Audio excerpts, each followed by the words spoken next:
All right, on my mark, 5, 4, 3, 2, 1, go. It's the way you walk, it's the way you talk, it's the way you shine. It's the way that turn and walking on in a walking night. And I'm sorry not to follow me, and it's all over. One thing I know is this is my life. Shit's not fair. There we go. We'll see you next week. Beetle warts? No, absolutely not. And antics ensue. Antics ensue. Here's the male that never fails. It makes me want to wag my tail. And when I come, I start to yell, Here's your letter. Having been on the African continent, I can attest to the size of their prawns. Look, Fat Albert doesn't rape people. That's the first thing that came to my mind. Rudy does. Cheer up. We're all gonna die. This is my life. Yeah.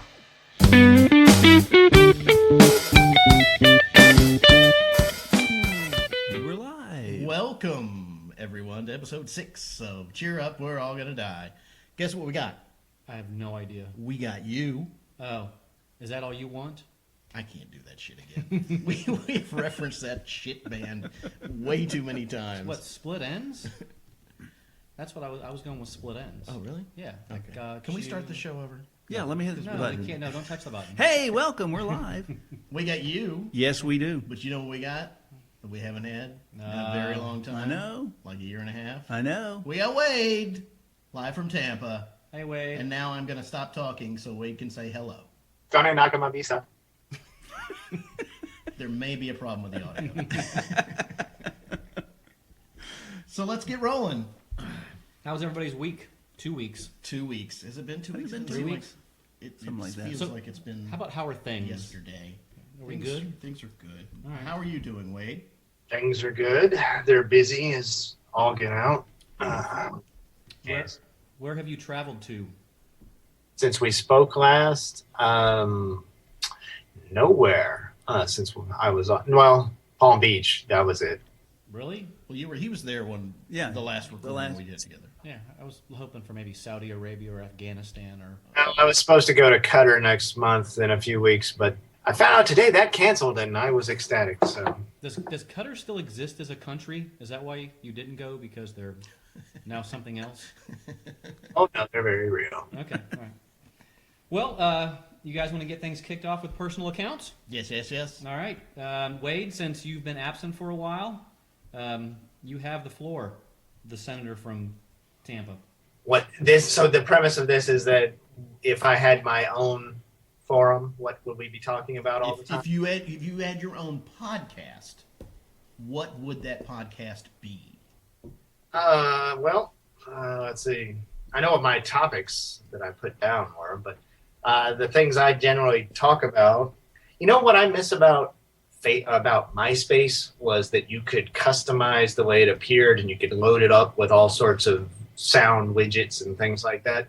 And it was like you were able to share the things you were actually interested in versus just forwarding memes.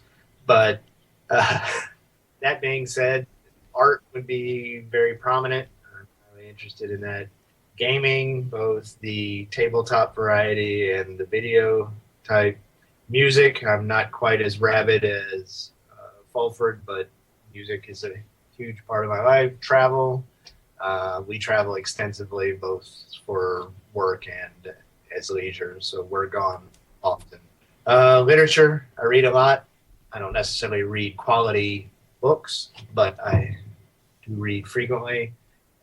Movies, I'm somewhere between Fulford and Brian on the film music spectrum. Nerd culture, because whatever we got beat up and made fun of, I never stopped liking any of those things, and now it's cool to do to be interested in those sorts of things like science fiction and fantasy and horror. Wade, I feel the same about hair metal. There was probably about 10 years I was ashamed to like hair metal, but I'm back. I'm with you. I refuse to admit that I actually liked Def Leppard for most of my life. But I can't imagine either of you being ashamed of anything you've done. there's not a lot that I'm ashamed of. even when I was in high school, but hair metal was probably one of those things. Talk dirty to me, Wade. Shiver. I will say that Right, I have standards still. It's still about standards. So, in looking at your list, I wish you hadn't put commas between these words because you end with horror, lingerie, and tentacles. And Those all go together, don't they? I would like to think that horror, lingerie, tentacles. If you've seen some of Wade's artwork, you know Yeah. that it's That is it. I would like to have a one night stand with not only the women he draws, but some of the creatures. every orifice. No waiting. So, this was actually a question. I should have led with this. This was a question that Chris had posed to all of us: as if you had a podcast, what would you want it to be? And so, Wade's is obviously pretty deep. Yeah, Wade just pretty much covered everything. Well, no, I think the point is that mine is self-aggrandizing and self-fulfilling. So if I had a podcast, I'm basically only entertaining myself. You do remind me of the Nerdist. By Well, the that way. I mean, a lot of the stuff you put is I said I wouldn't have a podcast because I never really listened to them before now. Now that we have this one, I actually listened to it. Thanks for marketing us. By Yeah. the way, yeah. So I'm just along for the ride and the company. But a lot of that stuff, like the nerdy stuff, would be cool. I think What I about would you? What do a about you, Chris? podcast. What about me? Okay, I posed this question 2 weeks ago, so I've had a long time to think about this. So I finally came up with an answer roughly an hour ago. Like we all tend to do. I think I'd have a music podcast. I think I'd be a DJ and I'd be playing independent music that I didn't have to pay for, to give the artists, some listeners, and to give myself time to think of funny shit to say. So what you're saying is that you and I would still be doing a podcast together. Yes. Yeah. Okay. Yeah. I mean, I listed some general stuff, but it would just be music. Yeah, I think in the early days of podcasting, which I would say is probably 10 years ago, there were a lot of podcasts of that type, where it was a lot of music, a lot of independent music. They thought it was like a radio station. And I think now it's become harder to do that because even the independent artists are not as independent as they were. Well, and like you go to places And like Bandcamp, they own their own stuff. Now, Yeah, so yeah. It's more accessible. Yeah. Well, I mean, there's really no reason for me to dive in because that's quite frankly, I do the same thing. I know that Chris and I actually came up with additional personal accounts. So if you guys have something else you'd like to add, please feel free. I wanted to throw out what I saw on the Today Show this morning, Yes. which has to do with men's grooming. Apparently, what's come out per the Daily Beast is that it's now okay for men to spend a lot of time grooming. One of my favorite people on the Today Show, Nicole Wallace, who is the Republican sort of political person, who's not crazy Republican and kind of hot, she had made a comment that no man should spend more than 5 minutes grooming, which is my archaic position on men's grooming as well. If you're spending 15, 30 minutes, there's something inherently What wrong is with you. Yeah, that's excessive. Yeah. Does that include showering and everything? I wouldn't say so. No, I think grooming is skincare. Oh, yeah. Maybe shaving your beard, doing your hair. I don't do any of that. Yeah, if you're putting showering in the 5 minutes, you're homeless. Yeah. No, because my shower exceeds 15 minutes easy. Yeah. Yeah, I think if your shower exceeds 15 minutes, Wade, that sort of puts you into the. Well, I mean sexual that's thing. 12 minutes on your dick right there. Well, I mean, my wife routinely jokes that from the Jeff Goldblum from Life Aquatic is that I'm part gay because I spend way too much time on personal grooming. So Yeah, I would go with your part gay. Would that be bottom part? Yeah. Are you the pitcher or I receiver? don't care. I don't care. I just haven't found a man I'm willing to fuck yet. Yet. Hey, it's always good to keep Which your options open. I can't tell you how much that hurts my feelings. So yeah, there are just some interesting little websites here that I'll throw some statistics at you from the skininfo.com. It says that 29% of men will wear or contribute time to their grooming to please someone, where only 70% of women will. I didn't Really? I didn't dig deep into this. I don't know how accurate it is. But I do know from personal experience that I've seen some men's grooming products like just hair gel and hair cream that's, over $10 now, and that's ridiculous to Well, me. yeah. So, but the joke was that apparently Matt Lauer and Al Roker spend time rolling cold stuff under their Well, eyes. yeah, because they don't spend time on their hair. because they're bald. But What were you going to say, Wade? I started devoting a great deal of time to my grooming later in life. I suddenly became single at 36, 37. So getting back in the game, I looked around and I had a lot of platonic women friends, and they all liked the way gay men looked. And Who can blame them? shop where the gay guys shop and dress like the gay men and wish that I was in gay shape. And it turned out to be a very successful strategy. I too wish I was. I know we've talked about this before, but gay men are fit. Oh, yeah. Not in no mass, doubt. but there are bears and cubs, but still there's. It's nice that we can actually share the gay terminology because we've done our research on it. Beers. I mean, I have a lot of gay friends. They've never accused me of coming off as gay, but Yeah, it's. I have my aspirations. Yeah, I have a lot of gay friends also, but they happen to be lesbians, so that influences how I take care of myself. You you present yourself as a lesbian. I do. Yeah, and not a lipstick lesbian, which is no. unfortunate.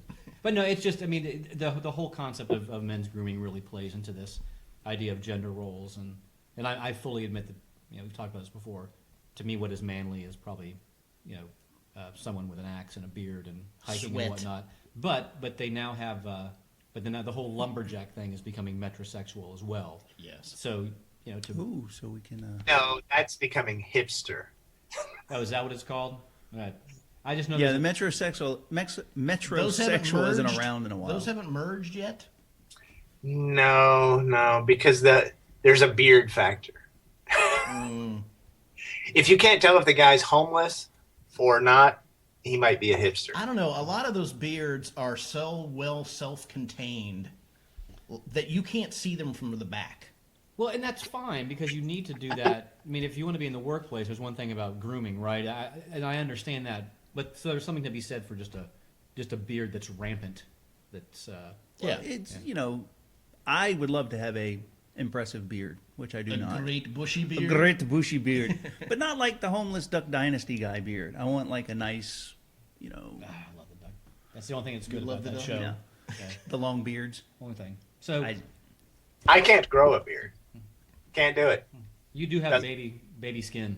I do. I also have a good 3 or 4 Native Americans in my not that distant family tree. I mean, I really am not hairy. Okay. And we found Wade's T-shirt. Yeah. So we're gonna segue. So talk amongst yourselves about gender roles. We're gonna move into Chris's. Thank you, Wade. Chris, you had posted "Can dual religions survive in a relationship?" Yes. I'm It's a personal account that I have now. okay. All of a sudden, out of nowhere, seemingly. I don't know if I've discussed this on the show before, but my friend Carla and I, who used to be dating, we stopped dating so we could both kind of find ourselves. And that was probably a month ago. And I started meditating because I have meditated in the past. But I didn't really, it was just pretty much that at first. But as I got more into it, I've been, I think as I spoke on episode 0.5, I've always been a fan of Buddhism. You have the tour shirt from 2004. Exactly. So I've gotten more into Buddhist teachings, and I meditate once, twice a day. It's something that has really helped me out a lot, which I did not expect, because I always choose to do things just because, sure, that might work, and then when they do work, I'm a little surprised. So Carla has chosen the path of Christianity, which was in the time we were together, we both were non-believers. Well, maybe not. I'd say more agnostic than atheist. So it was a little. It's taken a lot for her to get into Christianity, but I support her, and whatever she wants to choose to make her life more fulfilling. In fact, I'm going to church with her on Sunday, which should be interesting because I haven't been to church in quite a while. Which church does she attend? I don't know Okay. off the top of my head. So I was just I want to make this a running thing throughout the length of the podcast, just to see where this goes, how we can, if we can manage to maintain our relationship. I don't think we'll have an issue maintaining our friendship, but if we ever are to get back together, if we'll be able to manage that with me leaning Buddhist and her leaning Christian. Well, and I do want to ask all three of you your positions on it, because I know, Caps, both you and Dana are Christian. Mm-hmm. You are in almost the same situation as me, Well, it's with your wife being she's very Christian. She's very liberal Christian. I mean, she doesn't believe in hell. Right. She doesn't. I mean, she's very pro. Her big thing now is to support the LGBTQ community. There's a movement within the What's Q? Methodist What's the Q? queer, and actually I think it's Oh wait. LGBTQI. So was that added? Yeah, Because I and thought it was. that was actually the biggest hanging point for Carla Yeah. getting into Christianity was that particular position, because her mother is a lesbian. Oh, yeah. Well, Well, but it depends on. I'm sorry. Go ahead. No, Brian. no. Go ahead. You were finishing. I was kind of interrupting. The reason I was mentioning what Carrie's doing is the thing within the Methodist Church, reconciliation ministries. The church is about to split, and so you have some like the Episcopalians did. Yeah. So you have some that are okay with maybe gay clergy, and those who are not okay with it. I mean, the key. Carla is going to have to approach this from a very, academic position. Is that there's not one Christianity. So you can be a Christian and still be okay with LGBTQ. Yeah. I mean, Right. the theology itself is very nuanced. And as you know, Carrie and I have been. I mean, we have some issues. I don't hold my tongue at times, and I say things that are probably offensive. But she knows that we have a common morality. And that's How long has that been the case for you two? Openly, probably we've been married for about 22 years. Openly, probably for about 13 years. Okay, so that's I'd say that's pretty successful. And she's had to come down more than I've come up. I would say to you, even to And your that does point, not surprise me one bit. Out. my Buddhism, my Eastern religion bent Right. has sort of helped that because it's softened me up a lot. Yeah. And it's stopped me from being as philosophically dogmatic as I had been, because I was I won't say I was very anti-Christian, that I thought that people who considered themselves believers were beneath me. And I had to come to terms with not making that blanket statement and understanding that it's as much a psychological position to deal with life rather than just simply a dogmatic position to, have some sort of justice, either divine or otherwise. So, wait, I'm sorry, we cut you off. You had a comment. What were you saying, Wade? I was just making fun of you, and Oh, well, then let me cut you off. Would I be wrong in assuming that Jess is a Buddhist? I wouldn't. Jess is a student of Buddhism. She's not a practicing Buddhist. I was raised in a split household myself. My dad was, at best, agnostic and still is. He's, for all intents and purposes, atheist. Religion doesn't really come into his life. He goes to church with my mom occasionally because he likes to shoot the shit with people. So, and that's a good place to do that. My mom is a practicing, trying to think, I think Methodist is the church that she goes to now and always has been an active Christian, but very liberal in her interpretation.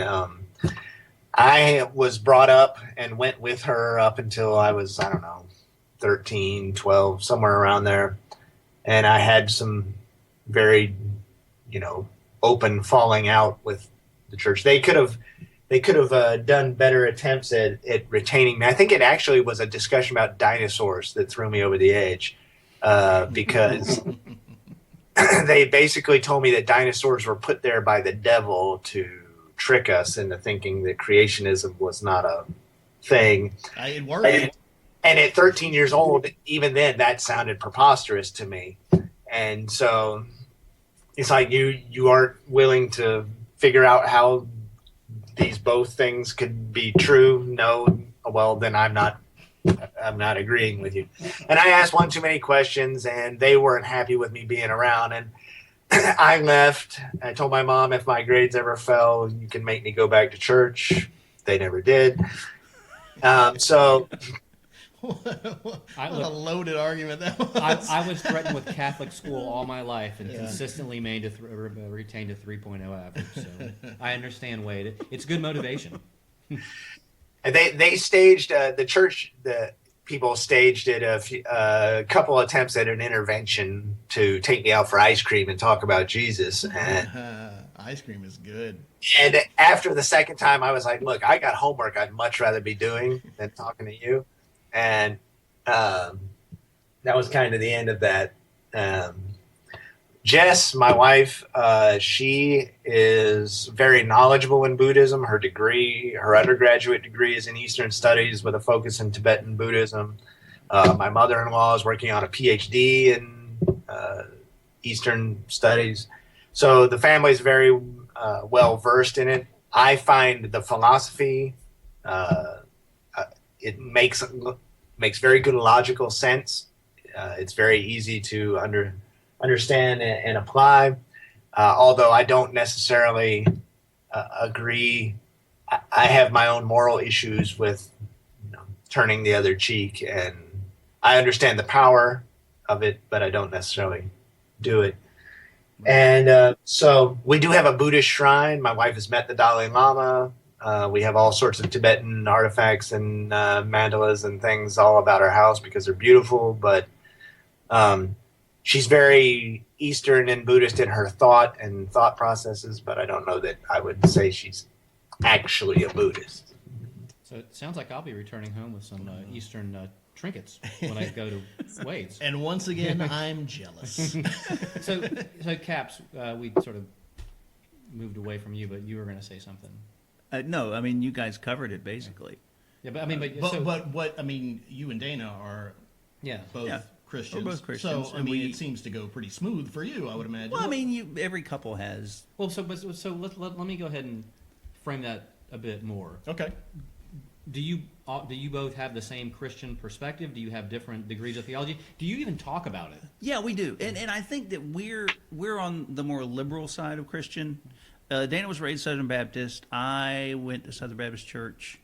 I don't necessarily, though those that don't know, the Southern Baptists are very dogmatic, it has to be this way, and every other religion is horrible. Yeah.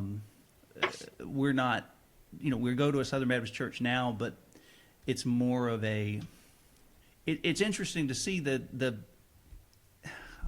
know where I'm going with this. I'm just kind of throwing out words. The different levels of dogmatism. The different levels of dogmatism and the dogmatism. Did I just make you say a word that doesn't exist? Well, I guess what's probably interesting for you, and you see this in a lot of churches in general across different denominations, religions, belief systems, you probably meet a variety of people within the Baptist church that people would look at and think, oh, well, they're not Baptist.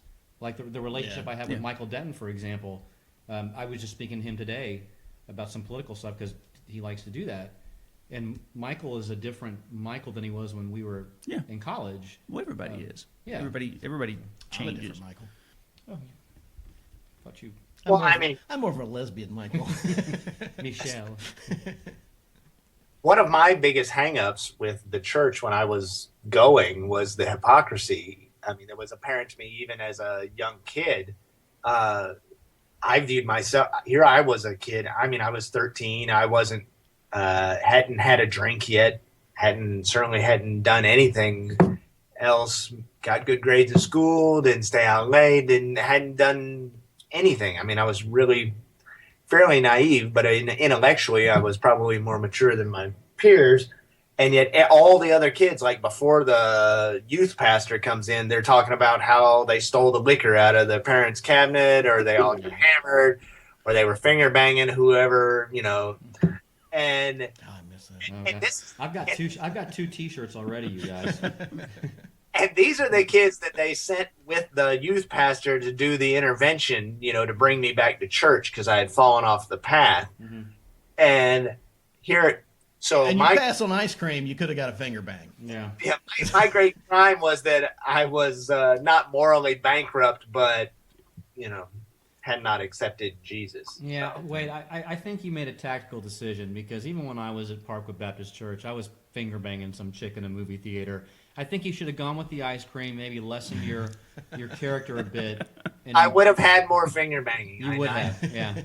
Well, I mean, there's a I went a hypocrisy. long time after that. I mean, Almost like you'd been in the tub too long. Your fingers would have pruned. Well, he does spend 15 minutes minimum per shower, so.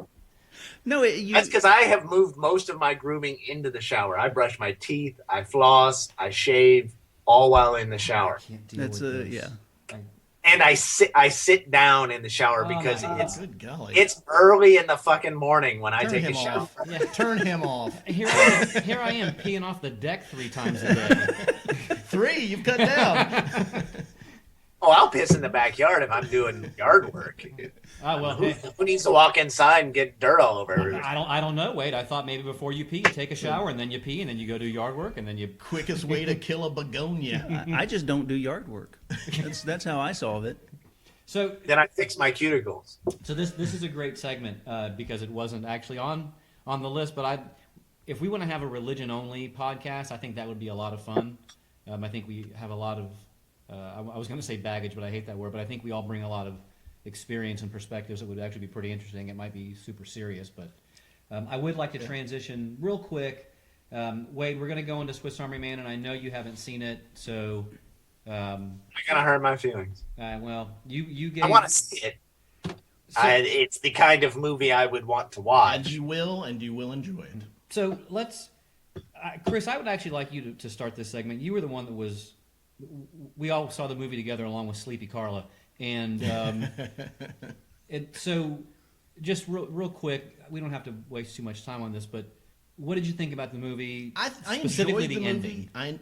The ending. Yeah. Ugh. Yeah, see that? I think that was my least favorite part of the movie, because, like I said, I kept waiting because it was an enjoyable movie, but it's like, where are they going to go with this? They're going to go somewhere. This is going to have something that's just going to spark my brain at the end of the movie and go, oh yes, and that never happened. So I'm an idiot because I didn't see it. No, I think you hit the nail right on the head. It Yeah? was exactly, it was exactly that. I felt the same way. So we're both idiots. Yeah, apparently. Okay. No, there are a lot of really great, well-acted films that never go anywhere, and they never have any sort of resolution. And that is And frustrating as hell for me. They're the ones that win a lot of awards, and there are some of them that I enjoy because the journey itself is so impressive. But it is frustrating to sit there waiting for it to go somewhere, Yeah. and it never goes. And I mean, you mentioned Sleepy Carla. I think that had a lot to do with the fact that Carla fell asleep during the movie is because it just didn't catch her. Well, like, the way that it started, I thought for sure, and wait, I don't want to ruin it for you. Oh, yeah, you're right. Stop. Okay, Just just talk about the it. way that it started, I expected, okay, what we're going to find out is this person is actually really the dead body, Oh, okay. In the end, I kind of expected that to happen. Sort of like Fight Club. Yeah, Yeah. like, Yeah. so that I kind of expected that to happen, and it never did. Yeah. That gimmick's been used. True. The one movie that stood out, and how many links to movie reviews did I post? 1,203. I got very excited. You did. One of the movies that I really connected this to was Birdman, because the ending of Birdman, I remember watching it with my friend Josh McTiernan, and we sat there as the movie emptied, and I looked at him. Josh got his master's in playwriting, and I said, Josh, I'm having a problem with the ending of this movie. I don't know if he jumped out the window, if he maybe was hanging out. I mean, what's going on? And Josh, I don't know the term, and I couldn't have even researched it to remember it, but it's basically this idea that reality is mixed with fantasy, and you Right. got that from Birdman when he flies around And that movie did not It didn't bother me. The ending of that movie didn't bother me. Wade? Me either. No, I loved Birdman. It's one of my favorite movies I've seen in I can't remember how long. And the ending to me, it's not explicitly spelled out for you in any sort of way, but it leads you to the movie itself leads you through a logical series of events that leads you to a conclusion, although the conclusion itself may be open-ended or have interpretations. There was a journey and it took you somewhere, and yeah, you get to you can interpret it how you will at the end, but I didn't feel let down in that particular instance. I felt that it gave you enough to go with, even though it was not explicitly spelled out for you in any way. Yeah, and I'm going to tell you, after sitting on it for a while and getting some ancillary reading, I'm more comfortable with the ending to Swiss Army Man. And I think it's smart, Chris. You didn't say this yet, but we're not here to give spoilers, so we'll talk sort of around the movie for anybody who might be listening, and for Wade. But there's an element. There's a lot really going on in this movie, and I could talk far too long about the layers. Yes. But the guys that wrote it, the fart thing in the beginning, I thought was stupid because I think fart jokes are juvenile. The guys that wrote the movie also think that it's juvenile, and they did it on purpose. Everything about this movie that might bother you is there for a reason, and it has to do with this idea, and you hear it in the dialogue of the movie with Radcliffe. Why don't we do this? Why are we not more open with each other, with ourselves? And that's why the ending of the movie sort of gave me a bit of closure the more I thought about it, because it was, okay, the way it ends, it's almost in a sense, a goodbye to some type of maybe fantasy connection. It's no different than Life of Pi. If you've never seen Life of Pi, when he concludes his journey across the water, there's this very emotional, and That was an amazing. Again, one of those movies where every time I watch it, I'm going to tear up at that scene because it's this existential break with something that was so core to who you were for this period of time, but it's time to move on. And that's really what I got from the end of the movie. So I recommend it. There are some pretty boring parts, I thought. But before we stop talking about it, I wanted to bring up the fart thing. Yeah. I was listening to another podcast, the WTF podcast with Mark Maron, and he was interviewing Paul Dano, the star of the movie. Mm-hmm. And Dano was saying that he met with the writers who bill themselves as the Daniels. There's two guys named Daniel. If you notice in the movie, the Daniels. Writers, the Daniels, they pitched this script to him as, we want to make a movie that makes you laugh with the first fart and cry with the last fart, and then that's why he wanted to do the movie. Okay. And I think it works. I think that regardless of the ending bothering you, I will agree with that. Yeah, you walk out happy. Exactly. Well, I walked out quickly because I had 8 beers before and through the movie and had to pee really bad. So I think it said something about the duality of man. About what? The duality of man, sir. Jungian thing. So I'm trying to get past the idea that Fulfer doesn't think farts are funny. I think that is the lowest common denominator when it comes to. I think they're humor. Hilarious. Well, You are too highbrow for farts. I wave my private parts in your general direction, Wade. Bust ass right now. I already did. I did prior to the to the podcast. Okay, we have a new segment, everybody. What is it? It's called the We're Dueling. coming back to farts later. It's the Dueling Briyanjos. Cue the music.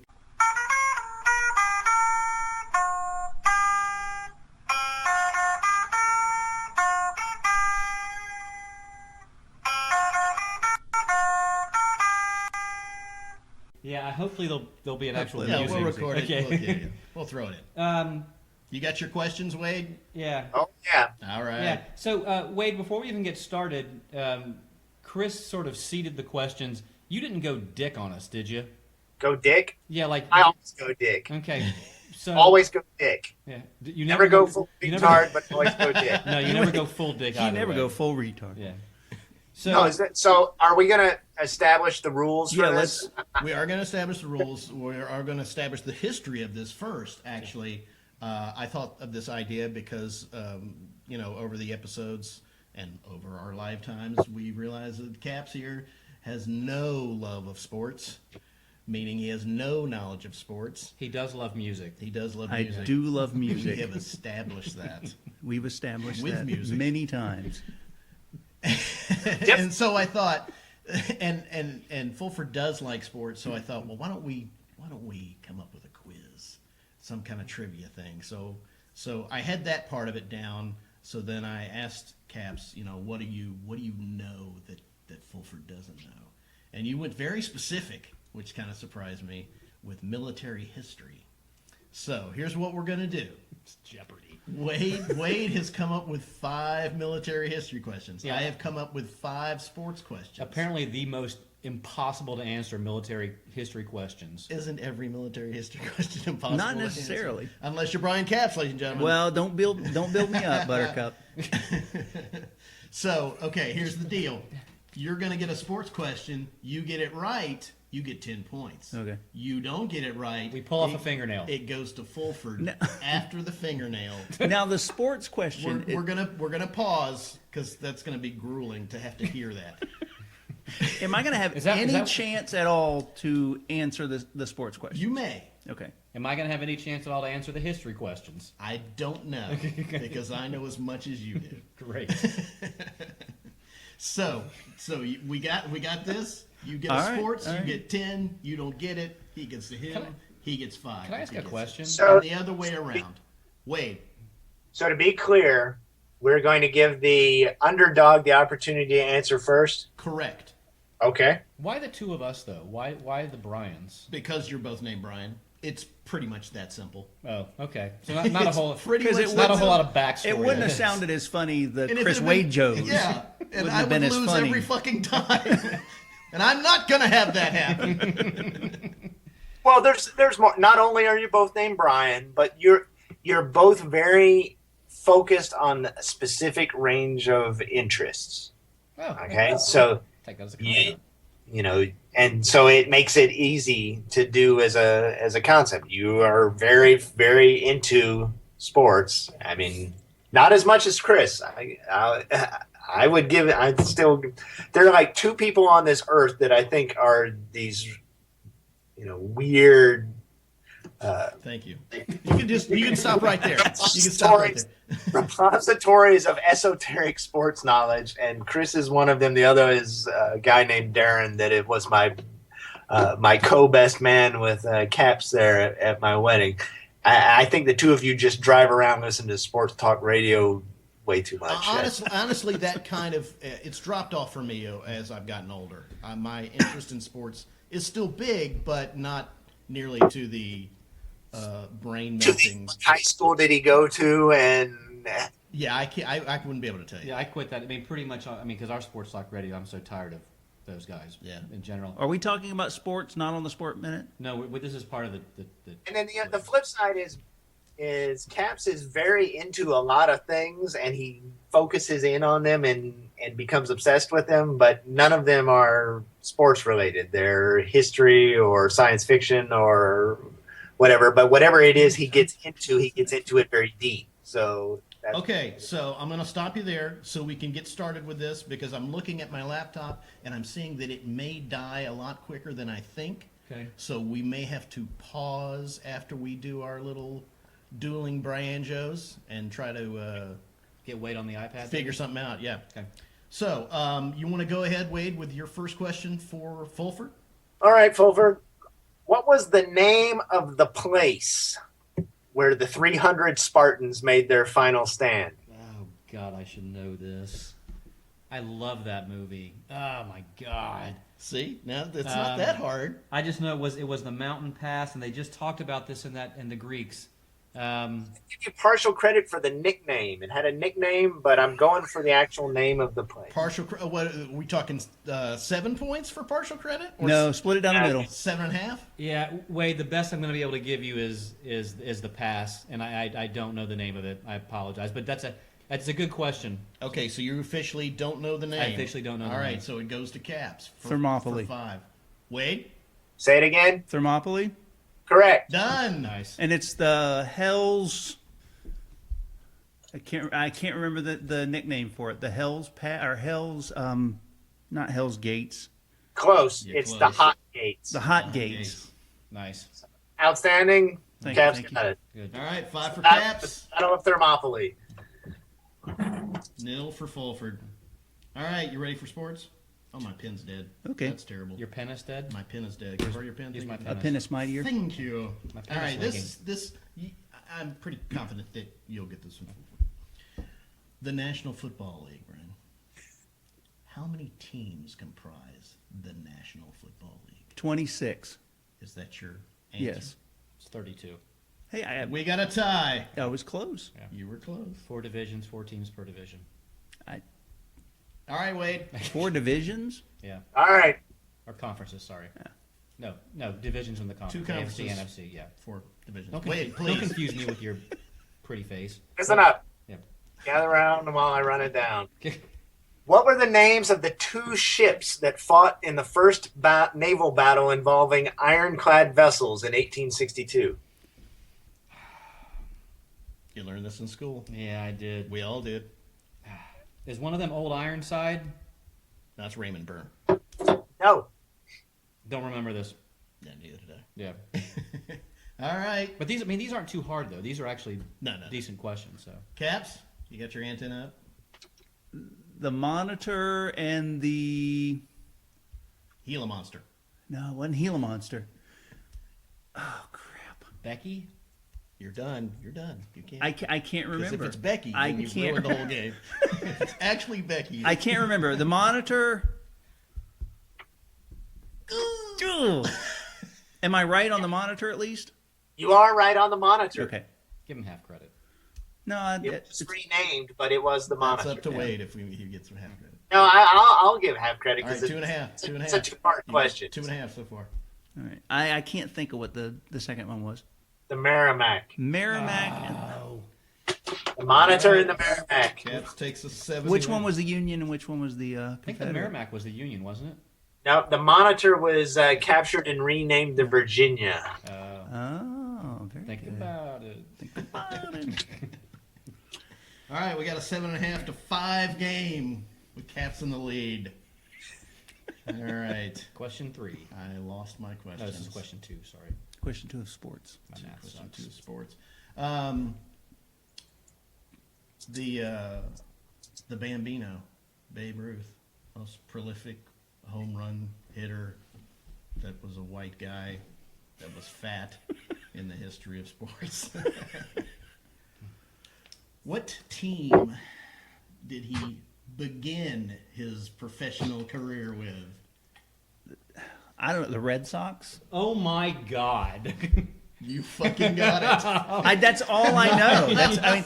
I just, That's fantastic. Commanding 17.5 to 5. Oh, I wasn't love there a movie like Yeah. from the There, 50s, well, 40s or John- 50s? well, John Goodman was Yeah. played him like that. Oh, that's fantastic. I love that he got that. Yeah, Yeah. nice job. And you can Nice no longer job. say you hate sports now. It's over. I hate sports. He's- You're a continues sports to. guy. No, I hate wasting that much time on something that's not All right, science you make fiction, your point, history, that's fine. gaming. Please. I didn't even get that, and I got a lot of Chris's questions. Yeah. I actually had to toughen up my questions. All right, Wade. All right. Who led his vastly outnumbered force to victory during the Battle of Agincourt in 1415? I don't have a clue. I don't even know where Agincourt is. Is that past First Street? Is that the cul-de-sac where Napoleon lived? I don't. Who you're asking? Is that your answer, is Napoleon? my answer. All right, Napoleon is his answer. You said what? Hold on. What year did you say? 1415. 1415. We took a little They trip. made a play about it. Somebody. Are you talked trying to about, give him answer? I just again, Cap's is ready to jump on it, so you're. no, just go for. I don't. Henry V. What do you say? Henry Henry V. V. Henry V. You're correct. Nice. Kenneth Branagh did an excellent version. St. Crispin's Day. Yep. It's an First interesting use of battle. the 22.5 to 5.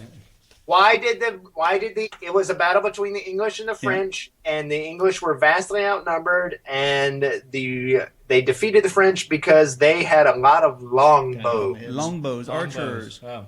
They shot them full of arrows, and they were like, "What the fuck are these?" Well, there's a lot of studies to say, okay, so the field was muddy. There was a lot that went into that, but it was the first real use of masked archers.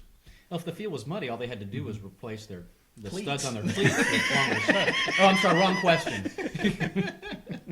Was that your next question? What do you do when you're on muddy fields with cleats? I didn't know you could even change cleats out. Caps. Yes. What famous tennis player died in 1993 from AIDS? Arthur Ashe. God Damn. damn sandwich. He knows sports. No, I know general trivia. Chris and I had this discussion, and that's why I was getting a lot of them. That's not a sports question. Yeah. That's a pop culture question. Yeah.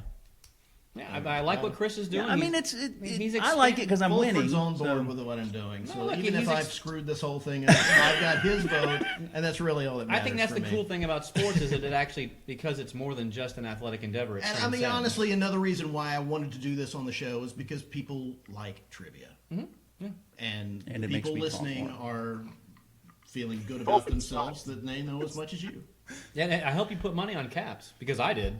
Oh, Yeah. I don't put money. Yeah, Caps was Caps. It was going at 20-1 that I would win, and I put 4,000 on me. Well, so, yeah. that was a mistake. Well, I think already we're going to do this again. Okay. I Chris? can tell already. Yes, Wade. Chris was worried that these questions were too hard for Caps. Well, yeah, he told me that at the beginning. I'm like, okay, you're going to pull out some obscure, in the 7-Day War between, some Middle Eastern, I spooked him. I spooked him. He spooked me a little bit. I thought for sure you were going to go like full on difficult, hard questions. How cold Well, was I it mean- when Washington crossed the? Now, on the other end, Fulford hasn't gotten one yet. So I don't do history, dude. So yeah, I'm not expecting to get any of these. So let's All right. all right, let's roll. Go for it. next. Did we lose you? Wade, did we lose you? What was the name of the failed U.S. military operation in 1980 that led to the reorganization of the United States military by the Goldwater-Nichols Act of 1986? Wait, say that question The again. name of the failed military operation. What was the name of the failed U.S. military operation in 1980 that led to the reorganization of the United States military by the Goldwater-Nichols Act of 1986? We fucked up real bad, and this was the second to last straw that broke the camel's back. I don't know this either. Do you even know what it's about? Could you got a guess about what it's about? Are you going to give him partial for that? No, I mean, wait. Because if he doesn't, I mean, if he guesses what it's about, Oh no, I'm then not. Caps can't answer. Yeah, it's a good point. Well, Yeah. I'm weak on modern warfare. Yeah, no. Let me go ahead and just punt this to Caps and wait. When you give me the answer, I'll just be honest with you and tell you if I was thinking this. So All right. The 1980. So go say the question again. The failed U.S. military operation in 1980. Failed. As a result of this failed operation, so the question is name the operation, but the amplifying information is as a result of this failed operation, we reorganized the entire U.S. military by the Goldwater-Nichols Act of 1986. 1980. I think he may have went. I don't know. I'm at a complete loss. All I can think of is the Falklands, but that wasn't U.S. all I can think of is I'm thinking of what we did to get the hostages out of Panama. Iran. But I'm also, to your point, Yeah. I'm also thinking of it was either that, it was either the Middle East or it was Central America. And Wade, you want to give Fulford partial? No, because he's not certain. He's all over the board. It was the Iranian hostage rescue attempt, which we totally fucked the pooch on that. The name of the operation was Operation Eagle Claw. okay. And it was a gross example of how, at that point in our history, our military services, Army, Air Force, Navy, were not able to interoperate and communicate, etc., with one another. And it forced us to by law, reorganized the U.S. military to ensure that such a thing would not ever happen. The next piece of the puzzle was the invasion of Grenada, where we fucked that up too. Even though we were successful, we really fucked that all to hell. So those two events combined to one another led to the Goldwater-Nichols Act. Yeah, and I would say, full disclosure, that the hostage thing was first in my mind simply because of the time frame, because I knew it was something that transitioned into the Reagan administration, and so there was a thought that the negotiation worked because they simply didn't like Carter, but there was a carryover. But I wouldn't even taken credit for that. So for individuals in the military, Eagle Claw, I mean, we live by Goldwater-Nichols Act. That's how the U.S. military is organized today. But Eagle Claw is the example of how bad things can be if they aren't done properly. All right, I'm Sports stopping question. you. I'm gonna throw out my fourth question, then we're gonna pause because the laptop is about to die. 7% for the record. So, okay, this is another question along the lines that you may get because it's not actually sports. The first ever Olympics was in Athens, Greece, in 1898, I believe. Where was the second Olympics held? The first modern Olympics. Modern Olympics. The second modern The Olympics. second modern Olympics. Where was it held?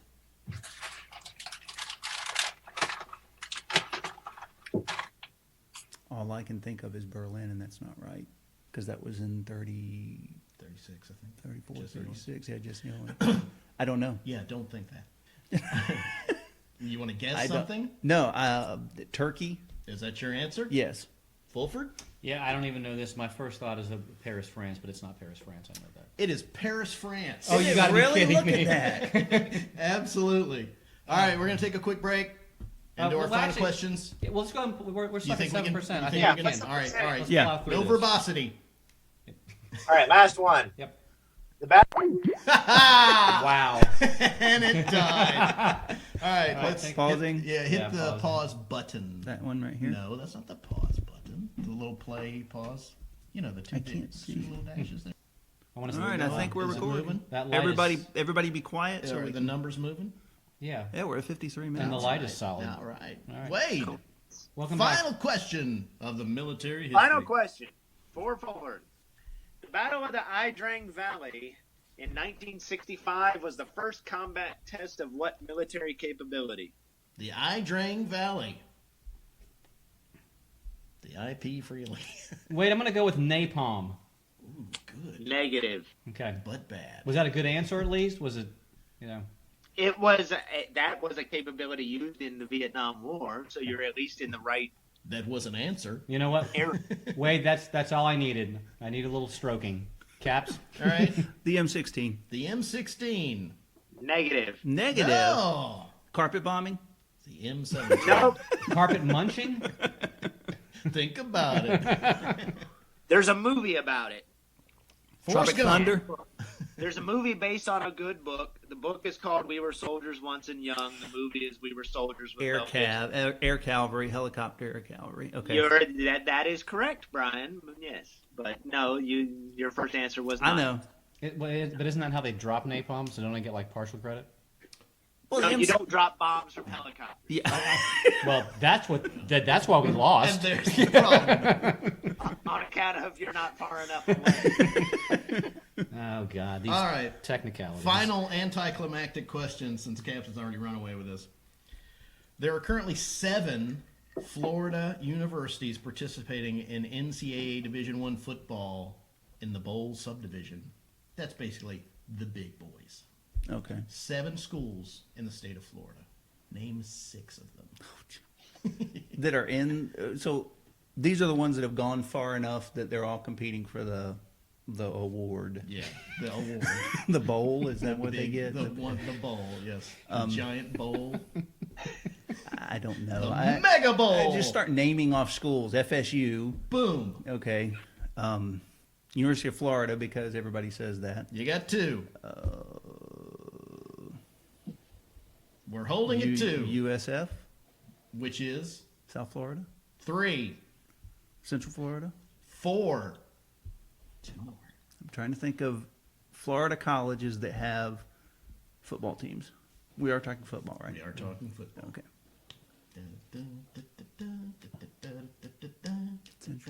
I already said Central Florida. Football. What Miami? 5.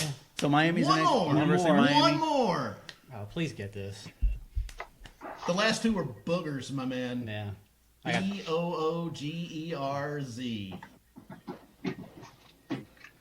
Isn't that a Miley Cyrus album? My man.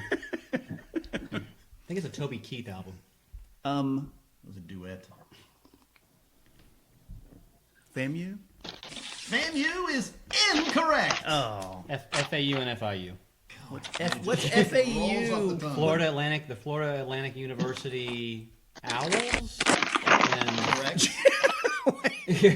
and the Florida International University. Starts with a P. School of the Deaf and Blind? I don't know that. What is their mascot? I don't. The Panthers. Panthers. Okay, yeah. All right, that's 5 for Fulford. So just for the record, Chris originally had it to 5 teams, and I got it right, so he raised it to 6. Yeah, it up to 6. That was good. Man, I'm sitting here thinking like, fuck it, Caps, Miami. Well, I said Miami, so... No, I know that, but yeah. that was. I thought that would be one of that FSU, UF, and Miami would just. I honestly was just thinking colleges in Florida. Oh. All right, Hoping. Final tally? Ginger, 32.5. Nice. The Beard, 15. Now that I do not mind. beard. I do not mind losing that. That was epic. That he. 15. Did we track how many history questions and how many sports questions we got right? You got 2 sports questions. He got 0 history questions. Yeah. Okay. How many history And questions? we call that I an got ass 3. whipping. We do call that an 3 ass history, whipping. right? Or 2. Well, you got partial. We might credits. even call it a serious ass whipping, Wade. And I think the partial credits, we shouldn't do halves. We should do like 5/6. I tell you what, you're not running the show, so we'll do something different than you ever want. We should do pie. Hey, so before Where we at? Well, before we get into the week in evil, I want to mention that we have a Twitter account. We Do we? We do, yeah. At CUACWAGD.com. It's always tough. Yeah. Cheer up, we're all going to die anyway. I was live tweeting last night at Yes, the you Republican were. National Convention. I got a couple likes. Did you really? Like Yeah. people we don't know? I actually got a like from Van Jones. Van Jones. Van Jones from CNN. You've heard of Van Jones? Good-looking Wow. black man, intelligent Did you really? guy. Yeah, because he was having a conversation with one of the pretty Republican ladies because it works for Fox, so CNN now does it, I guess. And Van Jones was commenting that, hey, we're not hearing a whole lot about Trump's policies, but we're hearing a lot of Trump's a nice guy, Trump's a good dad, except when he's not at home. He's a good dad on the, when This he's is surprising in what way? at the job site. Yeah, he pours He Pour pours sheetrock. drywall. He pours drywall. Yeah. That was Has there been a policy statement yet? No, but the epic thing is that Oh, he's gone. yeah, when Van Jones criticizes the RNC, one of the 2 women says, "Well, if the DNC does it, I expect you to call them out." And Van's like, "Well, yeah, I will, because I think we need to hear policies."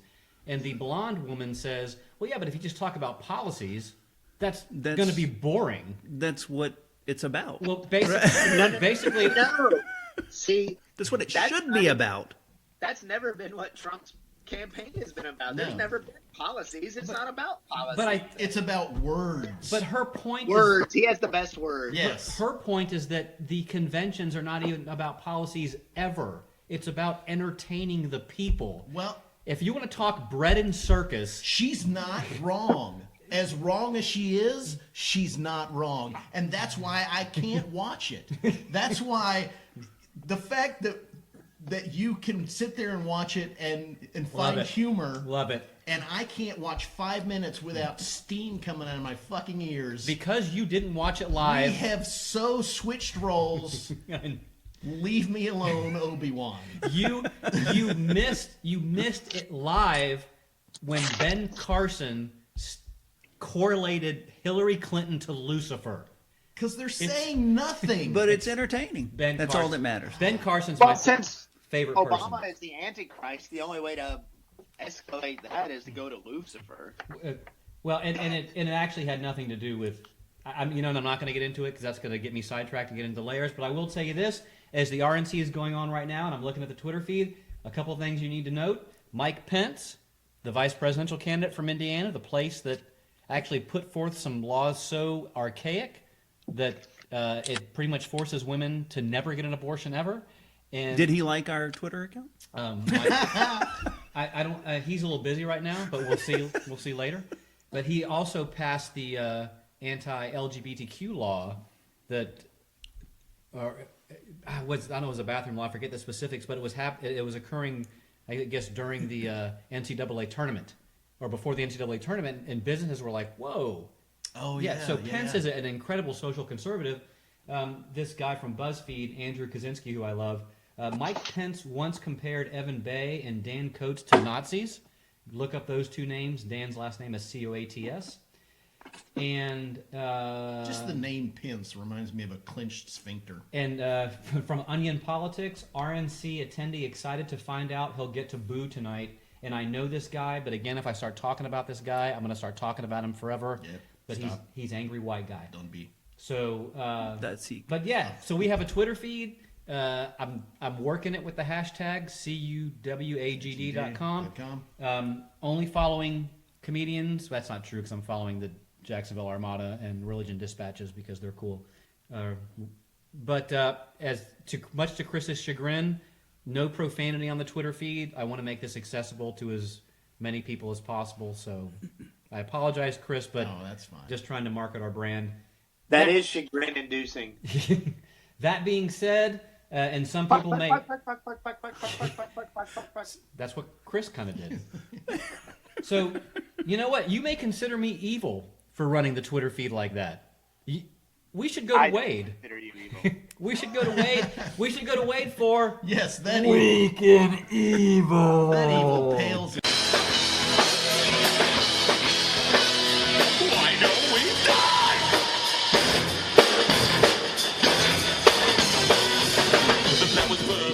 So, Wade, we've had to rein you in a bit. We're not doing 3 evil segments. We're doing 1 evil segment, so you get 1 story. So tell us about something that's awful in the world, and we'll try to make it funny. Yeah, well, and to that, the world has been outpacing me, so I'm avoiding all of the horrible things that are going on in the world that just remind me. I'm actually going to talk about failed attempts at being horrible. So there's this country called North Korea. Yay! Hey, where's North Korea? I think it's north of South Korea. Oh, It's north of South Korea. Which is south of North Korea. I used to live in Did they South move? Korea. Yes, he was stationed in South Korea. Was he? He has a perspective. My first assignment, On was everything. in South Korea. I was there when the dad, Kim Il Sung, died, and we thought the balloon was going to go up then because we thought they were going to figure they didn't have much left to live for, so they were just going to charge south. That didn't happen. They just have had increasingly successive crazy people take over. But North Korea, in addition to pursuing nuclear weapons and missile technology and generally saber rattling, has a image problem, oddly enough, and that they're aware of it. They know they have an image problem, and They're not dumb people. They have an extensive outreach media campaign. You might even call it propaganda to try and change their image. One of the things that they decided was a really good idea, because everything in North Korea is state-sponsored, is that they have a chain of restaurants. There is a chain of North Korea, Pyongyang restaurants out there, one of which is in China. Is that like an Applebee's, like your favorite place in the neighborhood type thing? It is. It's where you can go to get a taste of North Korea. It's where a And kid can be oppressed. Okay. And when you go there, there's nothing but women musicians and women singers and overly salty food. So when you say a taste of North Korea and you reference that it's a lot of women, you're telling me that North Korea is made up predominantly of women? No, but that's the face. the face that North Korea wants to put forth to the rest of the world is singing and dancing Ladies. Okay. ladies. Like Hooters. Yes, exactly. Like Hooters, but with colorful dresses and parasols and or matching schoolgirl outfits. Oh God. Is this an anime thing as well, Wade? By any No, chance? no, because they're not allowed to have anime in North Korea. No, so this is more the image they wish to produce to the world. Except that the people, the problem that they had is they had one entire set of staff I saw defect and beg for asylum. One whole restaurant staff just took off, ran to the Chinese embassy and said, "Please don't let us make it go back." It says here 1 male manager and 12 other employees. So the entire restaurant up and left. I was actually going to ask if maybe they made That's pretty funny. made the mistake of putting one of the restaurants actually in the U.S. embassy next to the Starbucks. So In San Francisco, maybe. You never know. But so they've had the one failed attempt where they all defected.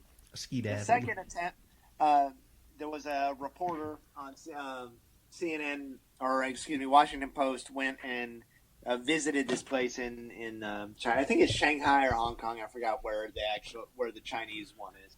But while they're there, tasting the food and watching the floor shows, there's only like 4 people in the whole place. And while they're taking notes for their report, they keep having the staff coming over and going, "What are you doing? Why are you writing things down?"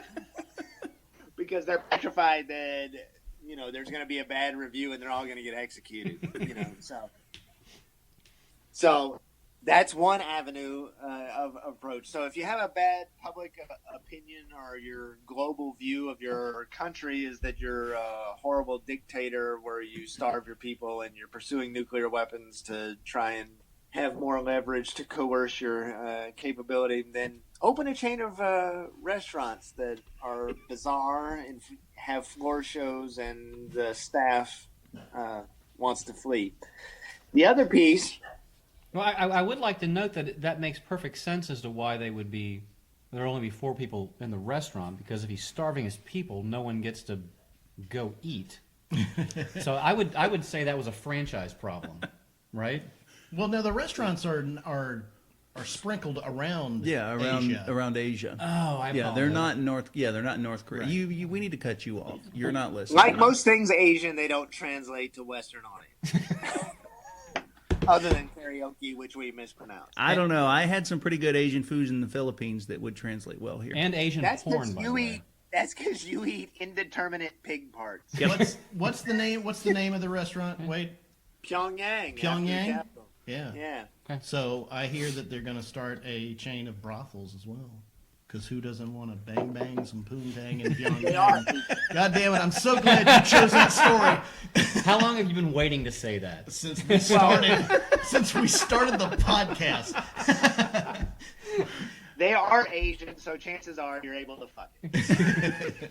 So wait, did you have, before we transition now, was there one more part of the Week in Evil? Actually, there are 2 other avenues by which they're approaching it. But yeah, the main other piece that they're doing is that there was a documentary recently, an official documentary where they invited a Russian film crew. So you're a shitty country when the Russians are out to expose you to being a shitty country.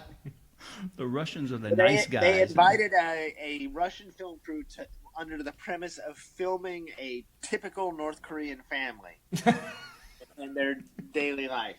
This is good. So what the Russian film crew did was, what they experienced was that everything, the family and everything about the family and the location and everything was controlled by the state and everything was staged. And the people, the family itself, they had like scripted generic responses to everything. And that there were handlers and military folks around to control everything. And they kept the cameras running when they weren't supposed to, and they had multiple versions. They had like a backup thumb drive. So one of the camera people took a great personal risk to their own safety by they would turn one version of the camera chip over to the North Koreans to screen and review, but they kept one themselves on their own person. So they had, and so then they went back to Russia and made this film exposing the hypocrisy and the just the facade of the typical family in North Korea, because there's millions and millions of North Koreans that live in abject poverty that eat, they boil grass for food and so on. And so North Korea is in an uproar. Obviously, Kim Jong-un is in an uproar.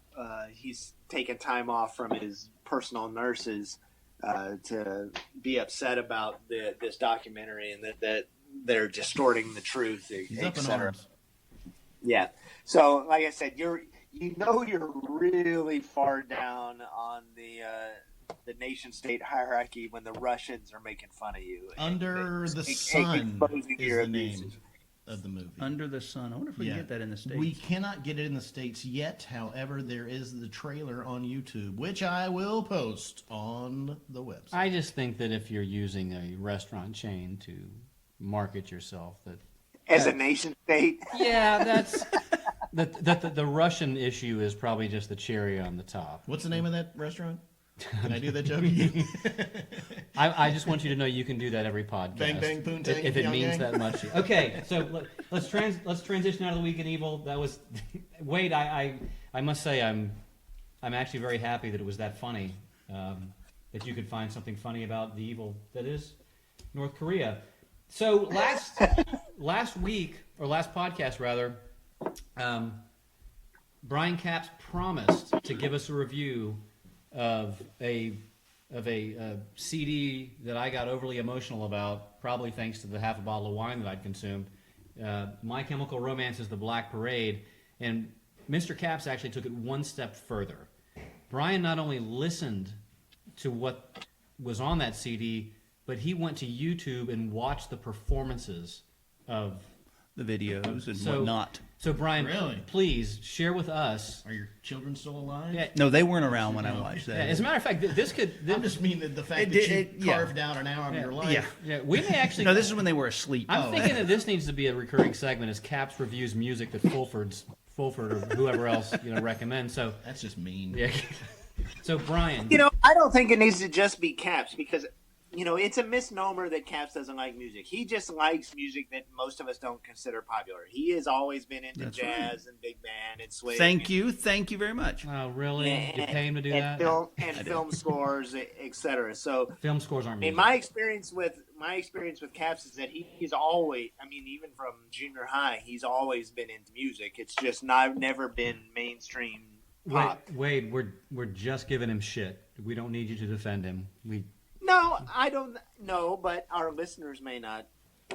That's our two listeners. I'm Yeah. one of the ones Yeah. who listens. So. Yeah. You're half the audience. No, I do appreciate that because I do like music, as Look, we've heard before. This all stemmed from the year thing. Yeah. And you chose to go movies because you said, I don't like music as much as you guys. Mm-hmm. No, I'm not as passionate.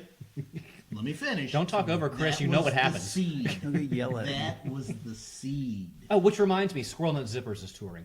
I'd go see them. Yeah. So okay, so let's. But I agree with Wade. I think it would be fun if we have this as a recurring segment, but one of us reviews something that somebody else suggested that we've Oh never yeah, listened to. I could go for that. Absolutely. Yeah, that's a All good. right. I like that. So that's Capps, a good idea. My Chemical Romance is the Black Parade. Tell me how much you enjoyed it. Okay, when did that come out? That had That was 06. 06, That was so our it's year. fairly That was our recent, year. right? Well, I mean, it's 9 Well, years ago, but sure. You'd like to think it was recent. Yeah, and- because you wouldn't be as old as At you. our age, 9 years is recent. So I mean, I can see myself in my 20s liking it, but it's angry teenage music. You is what I didn't call it. think there was a depth to the music? You didn't No, think the I whole agree. theme Yeah, was good? the theme was Why do you cool. I hate it? agree. Actually, I agree with both of you. It is angry teenage music, but it does have depth to it. Yeah, it does have that. The video, the Black Parade, Welcome to the Black Parade, Fucking media. was really cool. It was the whole dying person type thing, right? Hold on 1 second. Wade, Yes. don't turn your back to Capps when he's reviewing We can see you now. Offended him, and now you're shitting on him. Yeah, I mean, All right, well, He can't see me. so you're talking about the Black Parade, which is an album I have. I'm not terribly fond of. There are a few songs. I agree it's angry teenage music. I agree that it was for angry teenage music, or I would even go so far as to classify it as second tier poppy punk. fair enough. Poppy punk. Yeah. That's like a muffin. Hold isn't it. Wait a second. What That, do you, that it did aspire to be more. what's top tier poppy punk to you? The video aesthetic with the skeletal but band uniform. Yeah. The whole Sergeant Pepper's uniform. Well, that was really cool. I have a jacket like that I wear in Halloween when I'm scaring kids in my lawn. Why I love him. But Let's keep it at that. He'll sleep with me. as far as the repeat listings, it never struck a chord with me. I mean, I'm giving a review when it's Caps's show. I mean, I enjoyed it. I enjoyed, Teenager was a pretty cool song. Give him blood. Yeah, I like Blood. the blood. The blood song was interesting. What were they thinking about that? Like, what were they thinking when they wrote that? I think Was it like, I mean, I don't know what he was specifically thinking to me when you're talking about that song. It's just about. Do you specifically want to add 45 minutes to the show? oh, yeah, I guess I shouldn't say. Actually, Never mind, scratch no, that. No, fair point. So I appreciate you actually listening to it, but that's an excellent segue to what we now call the best of. Rather than just talking about the music, we're going to go with the year. So it's the best of 1994. For full disclosure, Chris has asked me to trim down the 7 albums that I was going to talk about, and I've dropped it to 4. What I'm going for is 1, but you've met me in the middle. Yeah, at least. so no. So but I appreciate you doing that. So just so everyone knows, best of we were initially doing this as a the article came out about 1971 being the best year for music to be released, and now we've Yes. sort of expanded this so that we all talk about what personally moved us in specific years. Because I think we can find something in every year. And I will say, I got the opportunity to pick this year. I think that subconsciously I knew what I was doing because for me, 1994 is an epic year for music. If it's okay, I'd like to backload me because I won't shut the fuck up. So, so let's, Wade, again, because you've been gone for a while, I'd like to go ahead and go to you for 1994. I would just like to say your selections are absolutely amazing. Your music and your film, but go to it. Okay, well, 1994 was a very significant year for me. It was my first year on active duty as a member of the military after I left tech school, and I was in Korea. So it was isolated, and my exposure to music, I didn't have MTV anymore. I didn't have radio anymore, or, American radio. I had our military radio station. And so we would get things at our BX, or Base Exchange, our store. We would get it in waves. And so they would, CDs were in high demand. So they would just kind of plop the box down. And you would just rummage through it and find something new and yank it out. So you discover all kinds of new crap that way. And that was a really significant year. One, it was significant because I was isolated, and so these things tied me back to my culture and things that I was interested in. But there were also really significant pieces. So, Throwing Copper and Dookie and Soundgarden and Alice in Chains, Rotten Apple. There were all these fantastic albums that they had Beck, shit tons. This is almost as significant. And I'm sure this is where you were going, Brian, when you picked it. So it was a huge year, and it was a significant year for me. And all of these albums and music were significant because they tied me back to home and normality. But my album that I picked as coming from this was the album that I still listen to regularly, which the one that has held up over time, and it probably is one that is the least for the rest of you, but the one that I still listen to repeatedly, heavily, is "Ill Communication" by the Beastie Boys. This was, and in many ways, it was a repeat or a progression of what they did on Check Your Head, which was them playing their own instruments, them producing their own work, and them mixing their hardcore and punk background from the early 80s to their hip-hop stuff. But the songs on that are still, they're still resonate. They're not lyrically or anything emotional, but the construct, the funk, they're just really engaging, fun songs. So I always joke that I listen to jazz on the way to work in the morning, and I listen to punk on the way home to purge. And Ill Communication is one of those albums that I still listen to on the way home. Yeah, I think it's worth noting that Sabotage is off this, but And Sabotage is on that album, yeah. Yeah, my two personal favorites, Bodhisattva Vow, which I love, and then Get It Together with Q-Tip is fucking awesome. So, good pull. And then your movie. Yeah, and the same thing, you're in an isolated environment. You don't get movies when they come out on the same date in the U.S. You usually get them a couple weeks later at best, if not much later. But huge year for movies, and I'm sure Caps will probably elaborate because he's more into film. But fantastic year for movies and life-changing movies. You've got Pulp Fiction and Forrest Gump and all. But and all of which are movies that I absolutely adore. But there's one movie that it does not matter what format I'm seeing it, whether it's on a plane or I'm in a hotel room overseas or I catch it on cable, and I have it loaded on my iPad so I can watch it whenever I want to. But And if you turn TNT on right now, it's on. it's on. It's on. Yeah, and if I come into that movie in the middle of it, I will watch it to the end, and that is Shawshank Redemption. Absolutely. Yeah. Yeah. I thought he was going to go with Time Cop.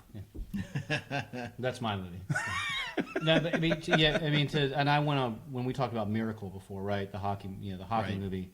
I mean, I agree with And Wade. I'm a big Stephen King fan, but his best films or his best written works that translate into movies are the ones that are the most removed from fantastic elements. So Shawshank Redemption, Stand By Me, The Green Mile, etc. Yeah, Shawshank Redemption was really good. Yeah, good pulls for Wade. Caps. Well, for my album, I picked Weezer, their first album, 94, Blue album, right, Blue Chris? album. the Blue album. But it was I Was that their first album? think it was their first album in 94 that I remember reading that somewhere. Yeah, Caps, you talk. I'll go ahead and do the research on that. The Blue album. So what would you find on the Blue album? Well, they had Buddy Holly, which I really like that song. The Sweater song. That video was a hook. I know, it was great. It was a It was great just a hook. great Which video. is ironic we bring this up because Chachi spoke at the Republican National Convention last night. But I mean, those were all really good songs. And I mean, nothing really moved me because like most of the time, music doesn't. Well, you know what? Hey, he said that. I'm throwing it out there. So, Yeah, Blue Album was the first. They formed in 1992 and 94. Okay, Pinkerton was the second. I was thinking Pinkerton. Pinkerton was the first. Yeah, no. I love Weezer, but I like them way more now than when they first came out. And I still liked them then. And, the videos that they had were unique. But as a body of work over a significant period of time, I think that they've established themselves as a significant band, which I would never have thought at the time. But Caps, you actually pulled one of the films that Wade noted. as yeah, a he favorite mentioned the film Yeah. Pulp Fiction, one of my favorite movies. Tarantino, I've said this before, every movie that I watch, I don't know what it is about how he writes, but he can write tension in a scene unlike anybody I've ever watched. I mean, they could be sitting at a table. Inglourious Basterds, there's a scene where they're sitting at the table, two guys sitting at the table, and one of them's hiding Jewish refugees under his house. And the Nazi officer is sitting there, and you're just waiting for something to And that's explode. right at the beginning of the movie. Yeah, you're just waiting. You get right into it. It's like stuff like that. I mean, I think he did it more later on, but Pulp Fiction still had those moments, and just the out of sequence, how he tied it all together, and it really was a really good movie. And I'd say out of all of his movies, that's probably, in terms of memorable lines, that Pulp Fiction probably had the most. Zed's dead, baby. Zed's dead. Zed's dead. Well, what's the one you always say? That is a tasty burger. Do you know what they call it? Royale with cheese? Look at the big brain on Brad. I'm sorry, did I break your concentration? They speak English as well.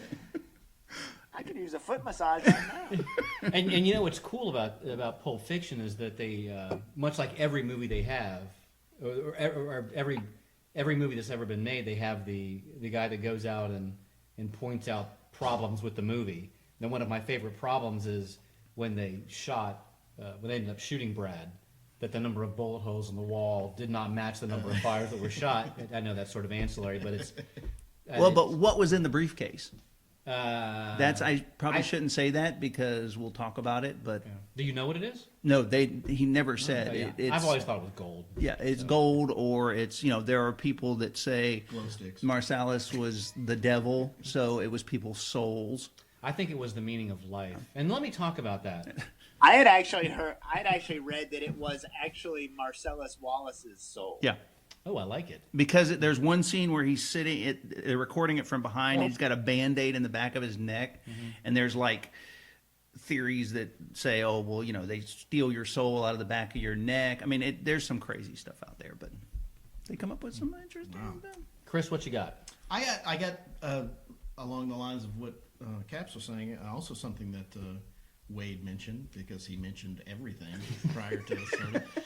I feel like Wade's taking my place for this. However, I can thank him for this because Wade was the person who got me to like live. He introduced me to Mental Jewelry, which came out in '91, and in '94, Throwing Copper came out. Fucking good, so good. Which is just an amazing collection. I Alone Love You. I Alone, All Over You, White Discussion. I like that. Was it light?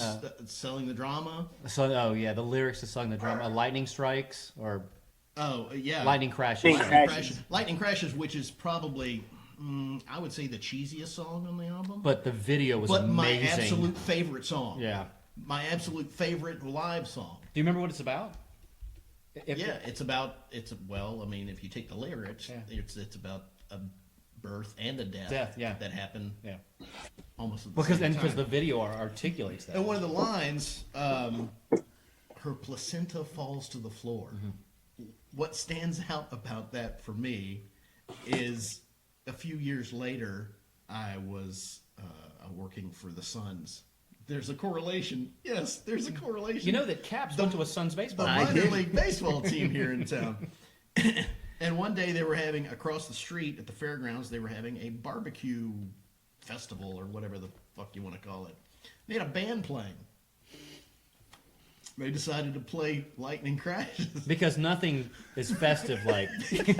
Who wants to eat barbecue and hear about placentas falling What the down hell floor? was that? So I will never forget that. That's beautiful. Hearing that line and thinking of ribs. I would love it if you knew the band's name. Oh, I could pull that. Now, $1 million. it's interesting you bring that up. I can make it up for $1 million. I want to bring this up only because I thought about it when we were given this task for this particular year, and I thought about these films because obviously Pulp Fiction is after Shawshank Redemption. Pulp Fiction is the biggest film there for me because Tarantino is an idol of mine. But I was thinking back to our time, and I had forgotten that I had introduced you to Mental Jewelry. But what I was thinking was that I had drugged you to all these indie films at about the same time, 2 or 3 years before in '91. And I drug you to Reservoir Dogs. Was it Heathers I took you to? But I couldn't find anybody to drag with me to the independent films. So I grabbed Chris and I drug him along. And I don't know if that was your first exposure to those kinds of movies or not. It was. Reservoir Dogs was, yes. And so I just remember that. I still remember that experience of exposing you to something other than mainstream movies. Oh, Heather's God, another movie that. You know. Fuck Me Gently with a Chainsaw. Yeah. I love my dead gay son. I love my dead gay son. All right, I will try to do this as quickly as possible. Chris, Run. You do not have to give me physical signals. Representations Yeah, of you me. just say, "Oh my God," and yeah. Starter pistol. All right, so 94, huge year for me. Pearl Jam's Vitology came out. Chris and I went over the songs on that album. There's not a bad song on that album. No. Corduroy's on there. Last Exit is on there. And again, you guys, I mean, if you listen to this, you know that Pearl Jam is pretty much my jam. From what I understand, they're a good group. And do you know that bunch of young men? Do you know that during concerts that Eddie Vedder has been known to drink bottles of wine? I've heard that before. I blocked that out, and will have to continue to apparently. So Pearl Jam obviously is going to be up there. There are two other bands that I included. Stone Temple Pilots' Purple, one of the best album covers ever, by the way. It's the Japanese Baby. Yes. Yeah. And that's one that actually I may have put that over Throwing Copper.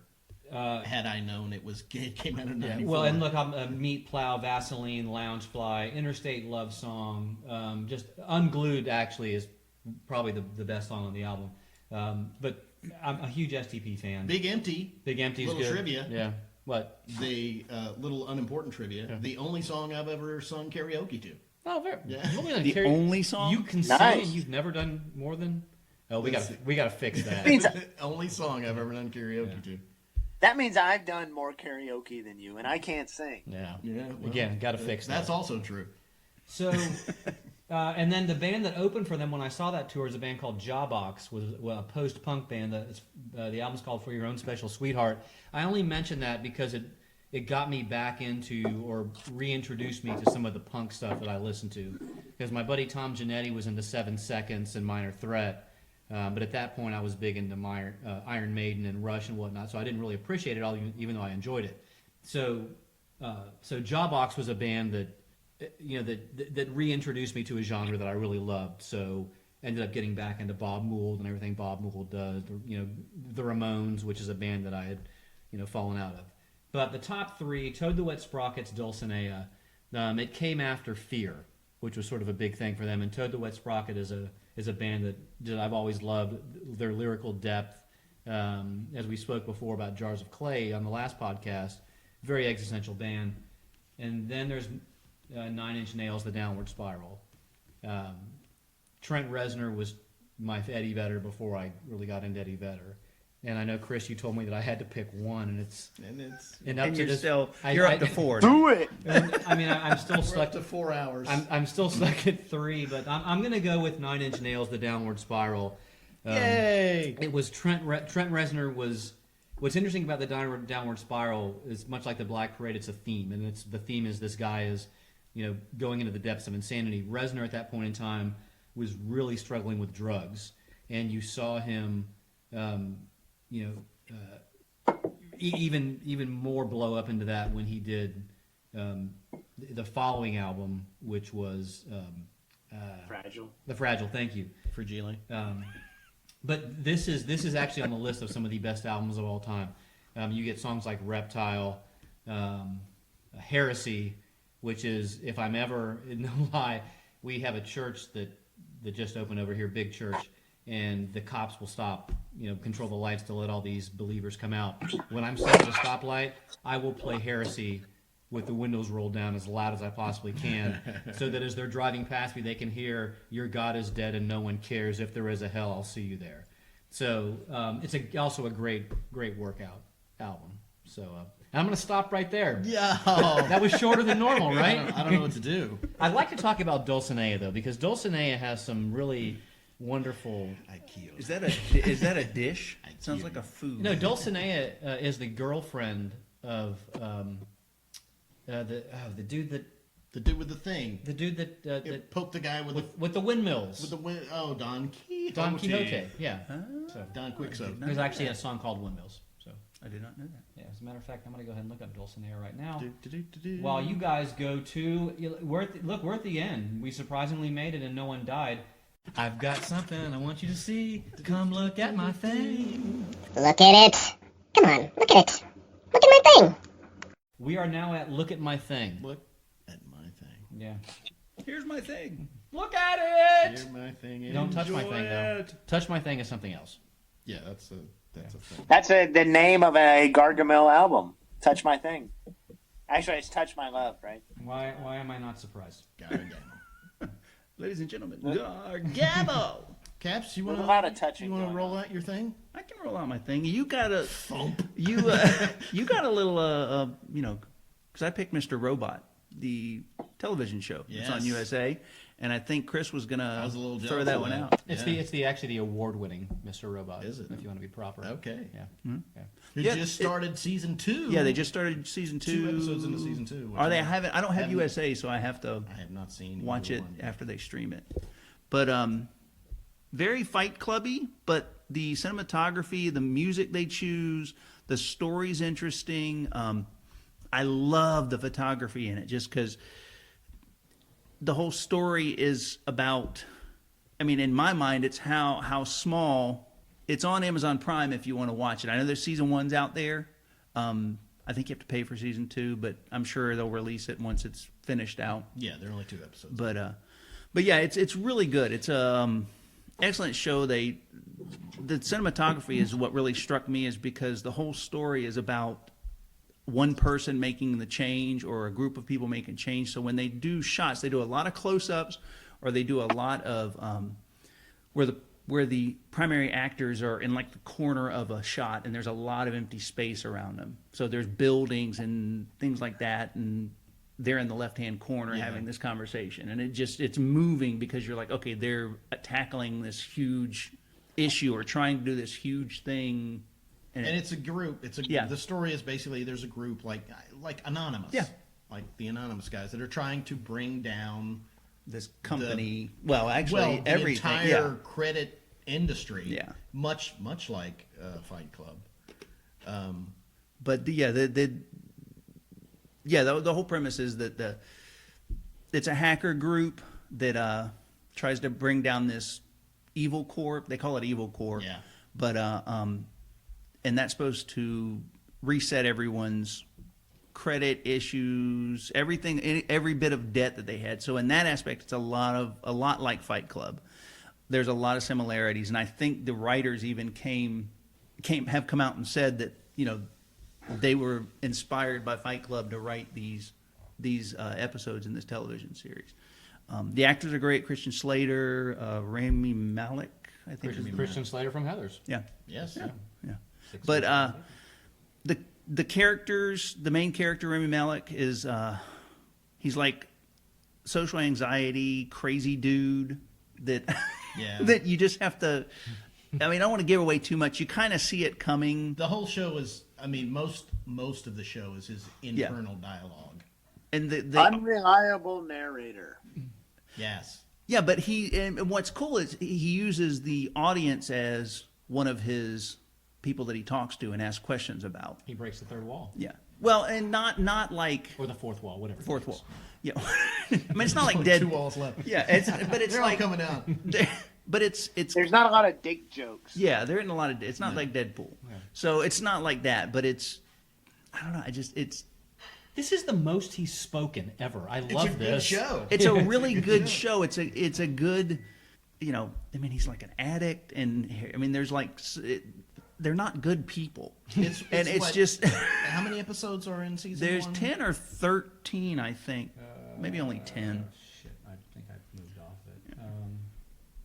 You're probably not wrong. No. My point is, I just started. you it, so- you got to stick through it. Yeah, stick through it. Don't Wade. You mentioned that you didn't really enjoy the first episode.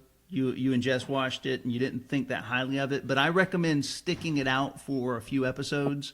Yeah, you are not the first person to recommend it to me specifically, as in I've had a lot of people tell me it's something that I would like. The first episode Which he hates. did not grab me. I suppose in a lot of ways that military films don't grab me if they're. I don't know. There was a lot that seemed contrived about it, but I am willing to give it more than one episode. So I need to go back and revisit it because the way you talk about it and the themes and it's all things that would normally appeal to me. But for some reason, that first episode that I saw just didn't pull me in. I'm going to invoke the Breaking Bad 4-episode mantra that if it's not good by the 5th episode, then you kill it. But you give it at least 4. That's fair enough. Yeah. That's fair enough. Yeah. All right. So It's on Amazon, USA Amazon Prime Network. has it, season 1. Just real quickly, my thing is Casey Neistat, and I'm pretty sure I'm pronouncing it wrong. Neistat. He's actually a YouTube sensation. What I like about this guy is the stuff he puts out there is really happy. It's life affirming. This is a kid who dropped out of high school in 10th grade, moved to New York City. He worked as a dishwasher at a restaurant, at a restaurant, Shoulder of a Cook in Mystic, Connecticut. Then created this YouTube video called iPod's Dirty Secret that he talks about the fact that the iPod video is not replaceable. That got him famous. He had an HBO series with him and his brother. I was exposed to him when someone showed me the video of him snowboarding through New York City. It's sort of like watching reality TV.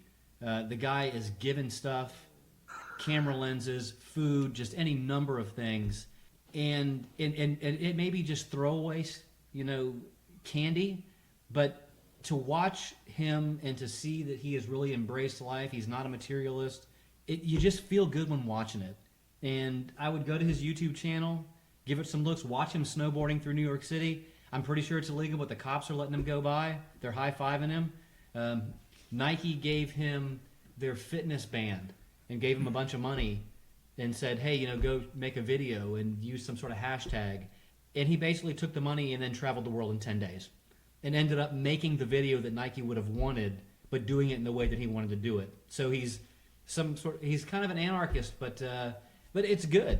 I think it's really good stuff. I think it's something that people can embrace and really be happy watching. I agree. So. I watched the video, the Nike one that you talked about, and my impression was that I loved him and that I wanted to be him and that I hated him because his life looks really fun. He doesn't fear stuff, and he's sort of after I think he lived in a car for a while. Wasn't he home? I remember we talked about it. I thought you said he was homeless or something for a while. And he was on welfare and then decided to move to New York City. He has a kid with an earlier girlfriend and a kid with his new wife, and apparently, I guess her family is from South Africa, or maybe, and they're loaded. So they went to South Africa for to do the wedding and whatnot. And he just filmed stuff, and she's pretty cool. And she's sort of not him, but she embraces that he's just full of life. And dude rented a Winnebago. Is this the one that he's broken up with and got back, and they eventually got married 6 or 7 times? Yeah, and sort of. And they did get married. Yeah, and sort of his way to get back with her was hey, I want to go see the space shuttle launch the last time, so let's get in a Winnebago. They drove down to Florida and watched it, and she didn't enjoy it, but ended up enjoying it. So that's my gig. So cool. So let's go ahead and end this with Wade. But so Chris, you can go next. All right. Going back to Amazon Prime, I have a show that is currently on Amazon Prime called Mad Dogs. It was originally a British show, but they Americanized it. It's basically 4 dudes in their 40s. Hey, look at us. But one of them's a black guy, so that's one of them is a black guy. It's Steve Zahn, Remedy Malco, who was the black guy from 40-Year-Old Virgin. And Steve Zahn's just good at everything, by the way. Ben Chaplin and Michael Imperioli, who was in The Sopranos. Oh. Yeah.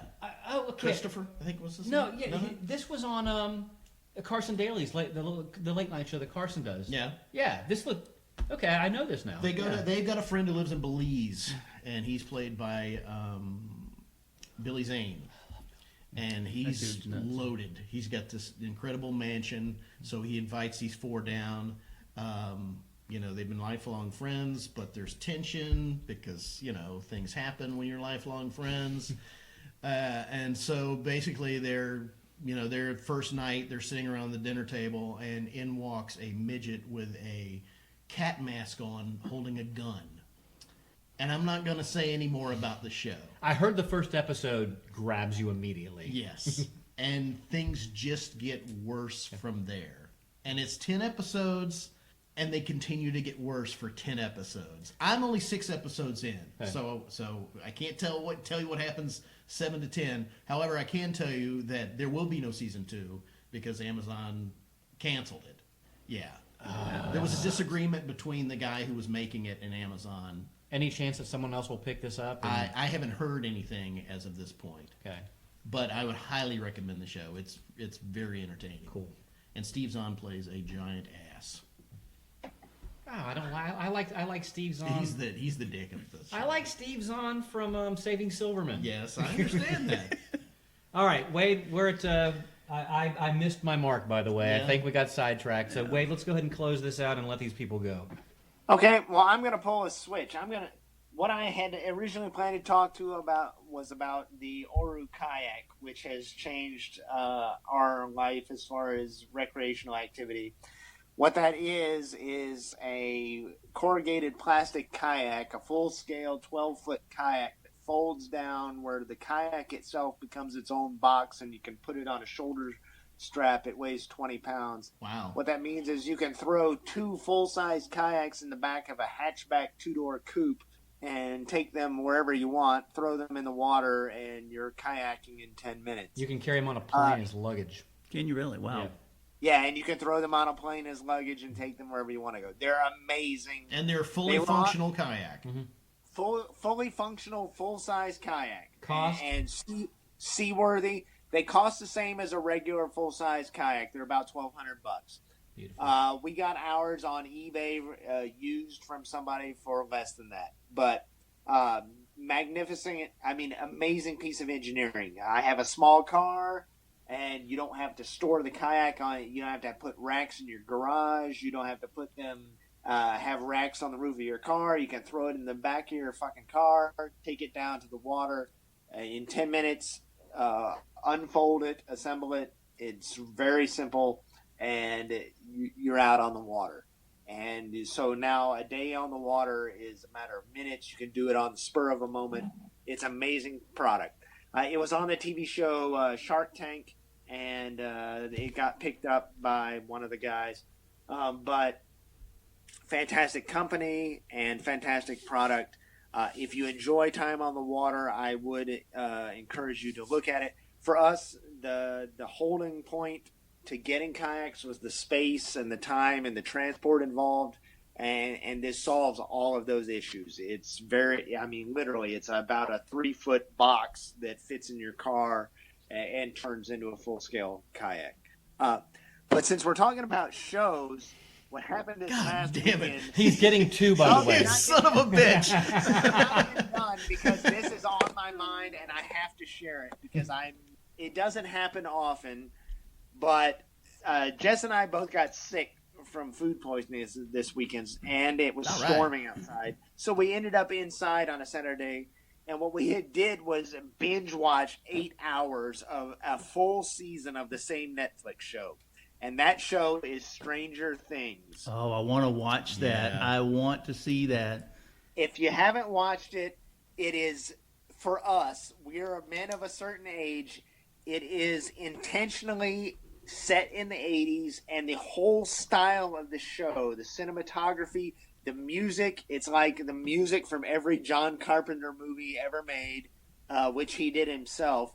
It's got the 80s synth music. It's set in the 80s, and it is a combination of like Lovecraftian horror and E.T. Spielbergian kids adventure movie. It's just really well done. And to tie it into Heathers, which we've been talking about, it stars Winona Ryder as the distraught mother who doesn't look like she's aged more than maybe 10, 15 years from those times. But fantastic show, really creepy, really tension. does a fantastic job of developing the characters. The kid actors are fantastic. It is about a bunch of kids that ride their bikes everywhere. It's like Goonies meets H.P. Lovecraft meets the Thing, and it's just God. really, lot really of meat. well done. Meets and And greets. I cannot. My wife, who is not a traditional sci-fi person, but she actually watched the first episode and said, "You've got to watch this."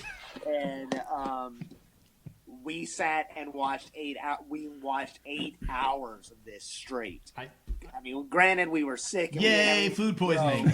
we watched 8 hours of this fucking thing. And it was fantastic. It wraps up well at the end. There's obviously going to be another season because it's done well. It's it's 5 stars on Netflix with thousands of reviews. It's just really well done. Okay, for the record, and no one else can see this, Wade was so excited he knocked his iPad down 3 times while talking about this episode. So, all right, well, I promised that we would finish this in under an hour and a half. I will say I did not count on the religion conversation happening, so I'm going to give myself a pass on this. Okay. Chris, you can determine if that was 20 minutes worth of religion talk. Well, or I not. brought up the religion thing, Okay. so yeah. So, all right, well, Wade, good closure. Guys, I think we're done. Parting words, Wade. Isti Mundus Spiribundus. I think he started with that as well. So. Should we mention the WordPress site?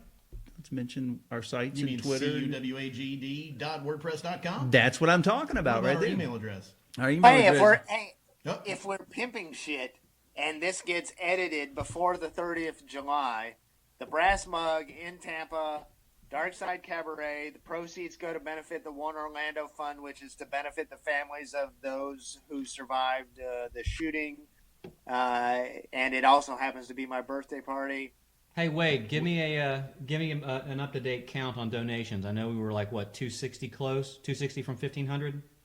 We're at $12.90 now. Okay, so Wade's hosting. Fulford will be there. I will be there. I will not. Caps's tables and chairs will be there. Yeah, my tables and chairs will be there. we need flat caps. We need to go ahead and make a Flat caps. Just we need to have a 2-dimensional picture of you, and we need to just carry it around and take. We're gonna do that. We're gonna take pictures with flat caps. Absolutely. Flat caps. All right, Chris, let's get the hell out of here. All right. Can I say one more thing? Sure. Bang bang. Poontang. Pyongyang.